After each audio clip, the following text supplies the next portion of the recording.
မင်္ဂလာပါခင်ဗျာ။ AOD ကပတ်စဉ်တင်ဆက်နေတဲ့ Editor စကားဝိုင်းအစီအစဉ်ကနေကြိုဆိုလိုက်ပါတယ်။ဒီတစ်ပတ်မှာတော့တနက်ပြန်ပေါက်လာတဲ့ရခိုင်ပြည်နယ်အခြေအနေဆိုတဲ့ခေါင်းစဉ်နဲ့ကျွန်တော်တို့ဆွေးနွေးသုံးသပ်သွားကြမှာဖြစ်ပါတယ်။ကျွန်တော်ကတော့ AOD မြန်မာပိုင်းသတင်းတောက်ချုပ်ကြော်ခါပါ။ကျွန်တော်နဲ့အတူတူဆွေးနွေးမဲ့သူကတော့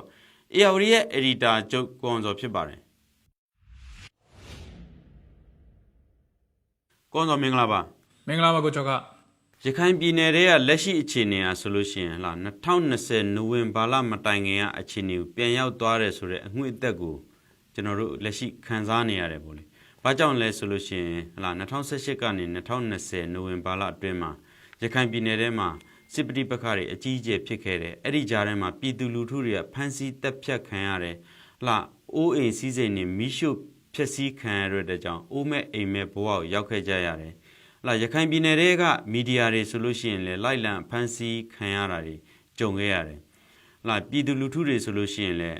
AAနဲ့ပတ်သက်တယ်ဆိုတဲ့ဖမ်းဆီးမှုတွေရှိခဲ့တယ်ပေါ့လေ။အဲ့ဒီအခြေအနေတွေကလက်ရှိပြန်ပြီးတော့တကြော့ပြန်လည်လာတာကိုကျွန်တော်တွေ့ရတယ်။ဒီအခြေအနေနဲ့ပတ်သက်ပြီးတော့ပထမဆုံးဆွေးနွေးပြပါအောင်ကွန်ဆို။ကိုကျော်ခပြောသွားသလိုပဲနှစ်ဖက်စလုံးကတင်းမာမှုတွေရှိနေတယ်။တင်းမာမှုတွေဒီလပိုင်းအတွင်းမှာပို့ပြီးကျွန်တော်တို့ပို့တွေ့လာခဲ့ရတယ်။တိုက်ပွဲငယ်လေးတွေစဖြစ်လာတာကိုတွေ့ရတယ်။နှစ်ဖက်စလုံးအနေနဲ့တနက်တွေမောင်းတင်ထားတဲ့အခြေအနေလို့ကျွန်တော်တို့ပြောလို့ရတာပေါ့နော်2021 February လမှာမြန်မာစစ်တပ်ကအာဏာမသိမ်းခင်မှာ AA နဲ့မြန်မာစစ်တပ်ကြားထဲမှာ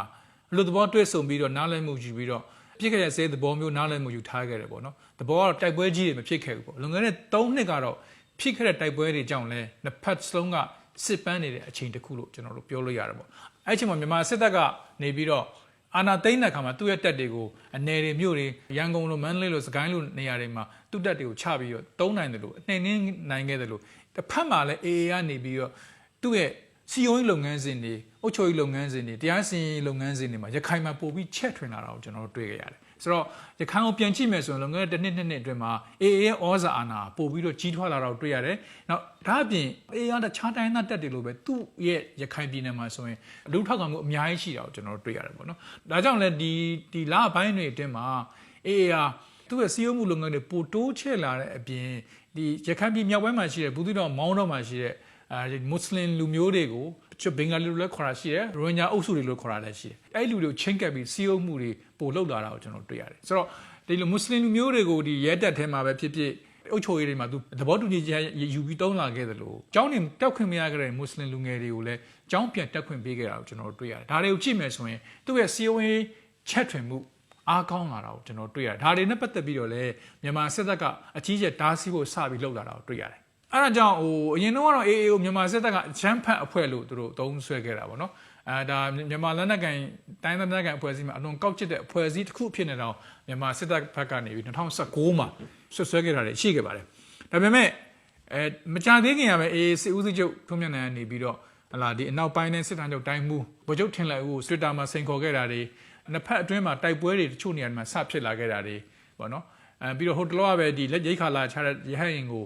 AA ဘက်ကနေပြစ်ခတ်ခဲ့တာတွေရှိခဲ့ပါတယ်ဆိုတော့ဒါအပြင်ရွာတွေရခိုင်ရွာတွေဝင်ပြီးတော့လူငယ်တွေကိုဖမ်းဆီးခဲ့တဲ့ကိစ္စတွေပေါ့နော်စစ်တပ်ဘက်ကဖမ်းဆီးခဲ့တဲ့ကိစ္စတွေရှိတဲ့ခါကျတော့အခြေအနေကပို့ပြီးတော့တင်းမာလာတဲ့အခြေအနေတစ်ခုရောက်လာပြီလို့ကျွန်တော်တို့ပြောလို့ရတယ်ဒါပေမဲ့ဒီဂျားထဲမှာမှအထူးခြားဆုံးတစ်ခုကဘာဖြစ်ခဲ့လဲဆိုတော့မကြာသေးခင် Washington DC ရောက်ခဲ့တဲ့ NUG ရဲ့ဒီနိုင်ငံခြားဝန်ကြီးဒေါ်စင်မာအောင်ကနေပြီးတော့ဒီ American ဒုနိုင်ငံခြားဝန်ကြီးအပြင်အာဆီယံဝန်ကြီးတချို့နဲ့တွေ့ဆုံခဲ့တယ်ပေါ့နော်အဲ့နောက်ပိုင်းမှာဆိုရင်လည်းထူးခြားတာကတော့ဒီ AA ခေါင်းဆောင်တွေကနေပြီးတော့ MNG အစိုးရအဖွဲ့တွေနဲ့ဒီ online ပေါ်ကနေပြီးတော့တရားဝင်တွေ့ဆုံခဲ့တာတွေရှိတယ်အဲ့တွေ့ဆုံတဲ့ပွဲမှာဆိုရင်လည်း NUG အစိုးရကနေပြီးတော့ရခိုင် AA ကို ULA/AA ကိုပေါ့နော် ULA/AA ပေါ့ ULA/AA ကိုရခိုင်ပြည်သူအစိုးရဆိုပြီးခေါ်ပေါ်သုံးဆွဲခဲ့တာကိုကျွန်တော်တွေ့ရပါဒါဟာပို့ပြီးတော့နှစ်ဖက်ကြားထဲမှာ AA နဲ့မြန်မာစစ်တပ်ကြားထဲမှာစစ်ကောင်စီကြားထဲမှာပို့ပြီးတော့အခြေအနေတွေပို့ပြီးတင်းမာစေတဲ့အချက်တွေလို့ကျွန်တော်တို့ပြောလို့ရမှာထင်ပါတယ်အဲ့တော့ဒီမြန်မာစစ်တပ်ကနေပြီးတော့ULA/AA နဲ့ပတ်သက်တဲ့သူတွေကိုပို့ပြီးစောင့်ကြည့်မှုတွေရှိလာတဲ့အပြင်အရက်ဖက်အဖွဲ့အစည်းတွေကိုစောင့်ကြည့်လာတာတွေနှောက်ယှက်တာတွေရှိခဲ့တယ်။ရခိုင်ပြည်မှာအခြေစိုက်တဲ့မီဒီယာအဖွဲ့တွေကိုစစ်တပ်ကနေပြီးစတင်ပြီးတော့နှောက်ယှက်တာတွေဖမ်းဆီးတာတွေလုပ်လာတာကိုပဲတွေ့ရတာဖြစ်ပါတယ်။အာဏာသိမ်းပြီးနောက်ပိုင်းမှာနှစ်ဖက်ကြားထဲမှာနားလည်မှုယူပြီးတော့စစ်ကိုခဏရပ်ထားတဲ့အချိန်မှာ ULA/AA အနေနဲ့ကသူ့စစ်ဒေသအလိုက်ရခိုင်ပြည်သူအာဏာပိုင်အဖွဲ့တွေဖွဲ့စည်းပြီးတော့နိုင်ငံရေးမှုတွေတိုက်နယ်မှုတွေနေမြေမှုတွေခန့်ပြီးတော့စိုးရတရက်ပုံစံမျိုး စာလွှမ်းမိုးလာတာကိုတွေ့ရတယ်အဲ့ဒါကိုလည်းမြန်မာစစ်ကောင်စီအောင်မြန်မာစစ်တပ်ကောင်အဲ့ဒါတဖြည်းဖြည်းချင်းပြန်ပြီးတော့ဖြိုချဖို့ဖြည်းဖြည်းချင်းပြန်ပြီးတားဆီးဖို့လှုပ်လာတာကိုတွေ့ရတယ်ပေါ့အဲ့လိုအောင်လှုပ်လာရင်လည်းအေဘက်ကလည်းအချိန်မြင့်လာတဲ့အခါမှာအခုနကိုကြောက်ခပြောသွားသလိုပဲ2020မတိုင်ခင်မှာကျွန်တော်တို့တွေ့ကြရတယ်လွန်ခဲ့တဲ့နှစ်ပေါင်း3နှစ်မှာနော်ဒီအကြီးကျယ်ဖြစ်ခဲ့တဲ့ဒီစစ်ရေးပဋိပက္ခလိုပုံစံမျိုးအငွေ့တက်တွေပြန်ပြီးရောက်လာတယ်လို့ကျွန်တော်သုံးသပ်ပါတယ်ရခိုင်ပြည်နယ်ရဲ့အခြေအနေကခုနကိုအောင်စောပြောသွားသလိုပဲပေါ့လေ2020နိုဝင်ဘာမတိုင်ခင်ကအခြေအနေကိုပြန်ရောက်သွားတာပေါ့2020နိုဝင်ဘာမတိုင်ခင်တုန်းကတော့တိုက်ပွဲတွေက2018ကနေစပြီးတော့ရခိုင်ပြည်နယ်ထဲမှာစစ်ပွဲတွေကအကြီးအကျယ်ဖြစ်ခဲ့ကြတယ်ပြည်သူလူထုတွေလည်းထိခိုက်များခဲ့တယ်စစ်ကောင်စီလည်းအကြအဆုံးတွေများခဲ့တယ်လို့အေအေအနေနဲ့လည်းထိခိုက်မှုတွေအများကြီးရှိခဲ့တယ်ပေါ့လေဆိုတော့အဲ့လိုအခြေအနေကနေပြီးတော့ဒီအပြောင်းအလဲတွေဖြစ်လာပြီးဒီဘက်ကိုပြောင်းလာပြီးတော့အခုဆိုလို့ရှိရင်ဒေတာကန်တွေပြန်ဖမ်းခံလာရတယ်အရင်တော့2010နိုဝင်ဘာမတိုင်ခင်အခြေအနေကိုပြန်ရောက်လာဒေတာကန်တွေကိုလန်ခီမှာဖမ်းဆီးတာတွေဒီစစ်ဆေးတာတွေပျောက်သွားတာတွေအဲ့ဒီအခြေအနေကိုပြန်ရောက်လာတယ်နေမြန်မာလဲနှစ်ဖက်လုံးကတနက်မောင်းတင်ပြီးတော့မှဒီစီရတင်းမာနေတဲ့အခြေအနေကိုကျွန်တော်တွေ့ရတာပေါ့လေဆိုတော့ဒီဟာတွေနဲ့ပတ်သက်ပြီးတော့စစ်ကောင်စီကတုံ့ပြန်တဲ့အခြေအနေကိုလည်းနည်းနည်းပြောပြခြင်းတယ်ပေါ့လေဆိုတော့အဲ့မှာဘယ်လိုလဲဆိုတော့ဒီလိုအခြေအနေတွေအခုလိုပြန်လဲတင်းမာလာတဲ့အခြေအနေတွေနဲ့ပတ်သက်ပြီးစစ်ကောင်စီဘက်ကအရန်ကြီးကိုဒီသဘောထားကြီးနေရတယ်ဆိုတော့ပေါ့လေဒီပေါ်မှာအေရဲ့လှုပ်ရှားမှုတွေနဲ့ပတ်သက်ပြီးတော့သူတို့ရဲ့လှုပ်ရှားမှုပေါ်မှာမူတည်ပြီးတော့တုံ့ပြန်အောင်စိတ်မဆိုးနဲ့ဆိုတဲ့ပုံစံမျိုးဒီစစ်ကောင်စီဘက်ကဒီနည်းနည်းချင်းချောက်တဲ့ပုံစံမျိုးတက်ရောက်တဲ့အသုံးအနှုန်းတွေနဲ့ပြောလာတာတွေ့ရတယ်။ဒါနဲ့ပတ်သက်ပြီးတော့လည်းသုံးသပ်ပါအောင်ကောနော်။စစ်ကောင်စီရဲ့ပြောရေးဆိုခွင့်ရှိသူထွက်ပြောတဲ့အချိန်နဲ့နေပြီးတော့မှစပြီးတော့20နှစ်မှာမေလ20နှစ်မှာစပြီးတော့ဒီငញ្ញရေးဆွေးနွေးပွဲတွေစတင်တဲ့အချိန်ပေါ့နော်။ငញ្ញရေးဆွေးနွေးပွဲကိုတိုင်းသားလက်နက်ကိုင်အဖွဲ့တချို့ကကောင်းဆောင်တွေတွားတက်ခဲ့ကြတာရှိပါတယ်။တိုင်းပြည်တစ်ပြည်လုံးမှာတိုင်းပြည်လုံးပါဝင်တဲ့ ceasefire လို့ခေါ်တဲ့အပြစ်ခရဲစဲဆိုတော့မကြေညာဘဲနဲ့ငញ្ញရေးဆွေးနွေးပွဲဆိုတာကိုတွေ့ဆုံဆွေးနွေးပွဲဆိုတာကိုစစ်ကောင်စီကနေလုပ်နေတဲ့အချိန်ပေါ့နော်ဆိုတော့ဒီအချိန်မှာဘယ်တက်ဆိုင်စီးတင်မှမှုတွေကရခိုင်မှာရှိနေတယ်လို့ကရင်ပြည်နယ်မှာလည်းရှိနေတယ်ပေါ့စစ်ကောင်စီရဲ့ပြောရေးဆိုခွင့်ရှိသူကသူပြောသွားတဲ့အထက်မှာတော့အေယူဆွဆွဲသားတာကတော့အေကနေပြီးတိုက်ပွဲသဏ္ဍာန်ပုံစံကိုပြန်ဖော်နေတယ်ဆိုပြီးဆွဆွဲသွားတာကိုကျွန်တော်တွေ့ရတယ်ဒါပေမဲ့တက်မတော်ကခုနပြောသလိုပဲသဘောထားကြီးပြီးတော့ပြည်တော်စုနဲ့ငြိမ်းချမ်းရေးနဲ့လုပ်နေတာဖြစ်တဲ့အတွက်ကြောင့်ဒီပြဿနာတွေကိုသူတို့ကရှောင်ရှားနေရတာသဘောထားကြီးကြီးနဲ့ရှောင်ရှားနေရတာဖြစ်တယ်ဒါပေမဲ့ပြဿနာတွေဖြစ်လာခဲ့ပြီဆိုရင်တော့တက်မတော်ကိုအဆုံးမစုံနဲ့ဆိုပြီးတော့ပြောရေးဆိုခွင့်ရှိသူပြောကြားသွားတာကိုတွေ့ရတယ်ပေါ့နော်အဲ့မှာတခုပြောသွားတာကတော့ရခိုင်ပြည်သူလူထုဒုက္ခမရောက်စေခြင်းလို့ထိမ့်သိမ်းနေတာဖြစ်ပါတယ်လို့ပြောရေးဆိုခွင့်ရှိသူကပြောသွားတာဖြစ်ပါတယ်ပြောချင်တာကတော့တိုက်ပွဲတွေပြန်ဖြစ်ပြီဆိုရင်တော့ဒုက္ခရောက်မှာကတော့ရခိုင်ပြည်သူလူထုပဲဖြစ်တယ်မြန်မာစစ်တပ်အနေနဲ့ကလည်းအခုလုပ်နေတယ်လို့ပဲရခိုင်ပြည်သူလူထုကိုရွာတွေကိုမိရှုမယ်လက်နက်ကြီးနဲ့ပစ်မယ်ဘုံကျဲမယ်ဆိုတဲ့ဟာမျိုးတွေဖမ်းမယ်စီးမယ်ရွာလုံးကျွတ်မြေလံစနစ်သုံးမယ်ဖြတ်လေးပြတ်သုံးမယ်ဆိုတဲ့ပုံစံမျိုးချင်းချောက်တယ်လို့ယူဆလို့ရပါတယ်ဒါမျိုးလည်းအခုတခြားတိုင်းသားနယ်တွေမှာရောစကိုင်းမှာရောမကွေးမှာရောကျင့်သုံးနေတာကျွန်တော်တွေ့ရတယ်ဆိုတော့အဲ့လိုပုံစံမျိုးချင်းချောက်ပြီးတော့အခုဒီငញ្ញရေးဆွေးနွေးပွဲလုပ်နေတဲ့အချိန်မှာပဲစစ်ကောင်စီရဲ့ပြောရေးဆိုခွင့်ရှိတယ်ထွက်ပြီးတော့အတိုင်းသားအဖွဲ့တစ်ခုဖြစ်တဲ့ AA ပေါ့နော် AA ဆိုရင်လည်းဒီတိုင်းသားနိုင်ငံထဲမှာအကြီးဆုံးဖြစ်တဲ့ဝပြီးသွားရင်ဒုတိယအင်အားအကြီးဆုံးဖြစ်လာတဲ့လက်နက်ကိုင်အဖွဲ့လို့ပြောလို့ရပါတယ်အင်အား2000ကနေ3000ဝန်းကျင်ရှိတယ်လက်နက်ပြေဆုံးတက်ဆင်ထားတယ်အတွေ့အကြုံနဲ့တင်တန်းလဲရှိပြီးသားလူငယ်တွေနဲ့ဖွဲ့စည်းထားတဲ့တက်တစ်ခုလို့သုံးသက်သူတွေကပြောနေကြတာဖြစ်ပါတယ်ပြောရေးဆိုခွင့်ရှိသူအနေနဲ့ချင်းချောက်ပြီးပြောဆိုသွားတာကတော့ရခိုင်ပြည်မှာစစ်ပွဲတွေပြန်ဖြစ်မယ်ဆိုရင်လည်း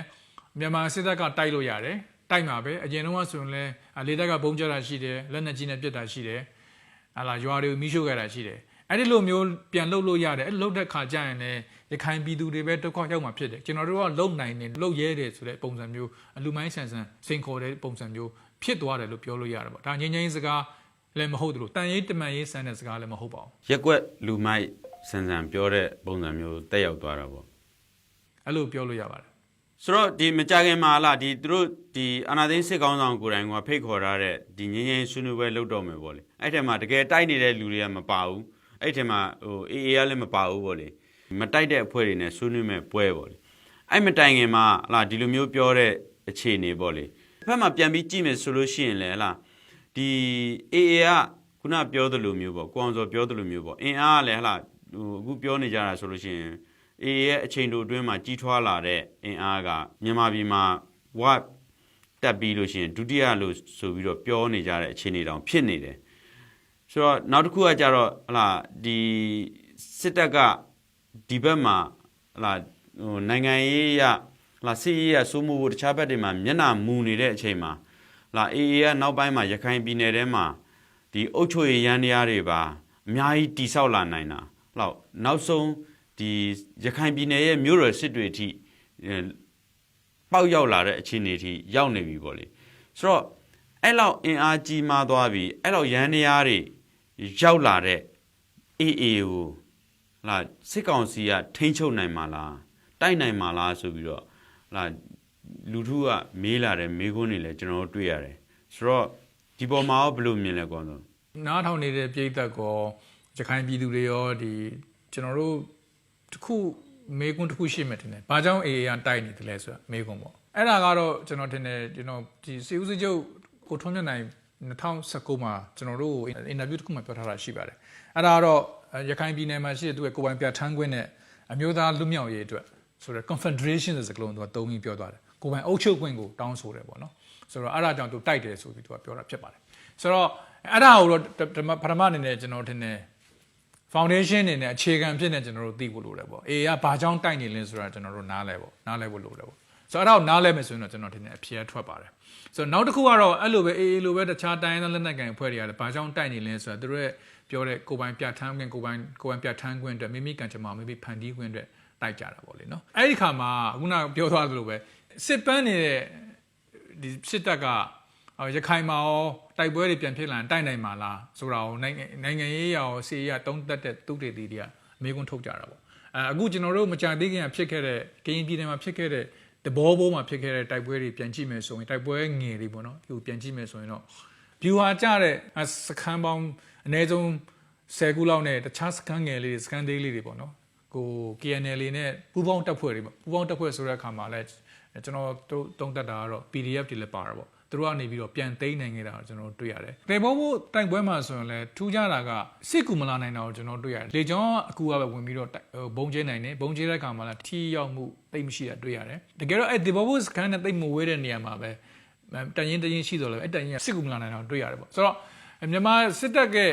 တိုက်ရိုက်ခိုက်ရလက်ယုံရည်နဲ့ပတ်သက်ပြီးတော့မေကုန်းထုတ်နေတဲ့အချိန်မှာဒါတွေဖြစ်နေတာကိုကျွန်တော်တို့တွေ့ရတာဖြစ်ပါတယ်။ကရင်ပြည်နယ်လိုနေရာမှာတော့မှတိုက်ပွဲကြီးတွေပြန်ဖြစ်လာနိုင်တယ်ဆိုပြီးတော့တုံးတက်တဲ့ဟာတွေရှိတယ်ပေါ့နော်မြန်မာစစ်တပ်ကလည်းအခုအာဏာသိမ်းတဲ့ချမ်းနေစပြီးလှုပ်ရှားနေရတဲ့တပ်မပေါင်းက30လောက်ရှိတယ်အဲ30ရာရန်ကုန်မန္တလေးစကိုင်းမကွေးနဲ့အတိုင်းသားနယ်တွေမှာဖြန့်ကျက်ထားတာဖြစ်တယ်ပေါ့နော်သူတို့ရှစ်တန်းထွက်ရတယ်နှစ်ပေါက်နေရတက်တွေလည်းရှိတယ်တက်တွေကလည်းအရန်ကိုပင်ပန်းနေတာကိုကျွန်တော်တွေ့ရတယ်နောက်တက်တွေစိတ်သက်ပြက်နေတဲ့အချိန်လည်းဖြစ်တယ်စီကံပြက်နေတဲ့အချိန်လည်းဖြစ်တယ်တက်ရဲ့ဂုံတိတ်ခါလည်းပြည်သူတွေရဲ့အမြင်မှာ0လို့ပြောလို့ရတဲ့တုံညအနေထားမှာရှိနေတဲ့အနေထားတစ်ခုပေါ့နော်အဲ့လိုအခြေအနေမှာတကယ်အခုအချိန်မှာတကယ်တမိုင်းဆင်လာရှိတဲ့ KNL KNU လို့တိုင်းသားအဖွဲ့တွေတိုင်းသားတက်တွေနဲ့အေးလို့အင်အားကြီးမားလာတဲ့လူထောက်ခံမှုပြည်သူထောက်ခံမှုရှိတဲ့ရခိုင်မှာပြည်သူထောက်ခံမှုရှိတဲ့အေးနဲ့ပြန်ပြီးတိုက်မယ်ဆိုရင်တကယ်တိုက်နိုင်မှာလားဆိုတာတော့မေးခွန်းထုတ်เสียပဲလို့ကျွန်တော်ထင်တယ်ဟုတ်ကဲ့ကွန်ဆိုကျေးဇူးတင်ပါတယ်ကျေးဇူးတင်ပါတယ်ကိုကျော်က